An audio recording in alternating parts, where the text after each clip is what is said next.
తమ నాయకుడు ముద్రగడ పద్మనాభం మరణానికి కారకులైన మీరు ఏ విధంగా కెల్లంపూడికి వస్తారని కాకినాడ జిల్లా కెల్లంపూడి గ్రామంలో ముద్రగడ అభిమానులు, కార్యకర్తలు, జనసేన పార్టీ నాయకురాలు ముద్రగడ కుమార్తె అయిన బార్లపూడి క్రాంతిని నిలదీశారు.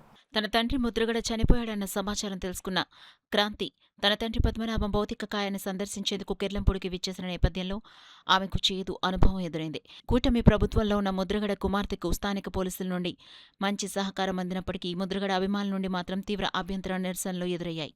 ఒకానొక దశలో తన తండ్రిని చూసేందుకు విచ్చేసిన ముద్రగడ పద్మనాభం కుమార్తెతో పద్మనాభం అనుచరులతో పాటు కుటుంబ సభ్యులు వాగ్వివాదానికి దిగడంతో స్థానికంగా కొద్దిపాటి ఉద్రిక్తత పరిస్థితులు నెలకొన్నాయి.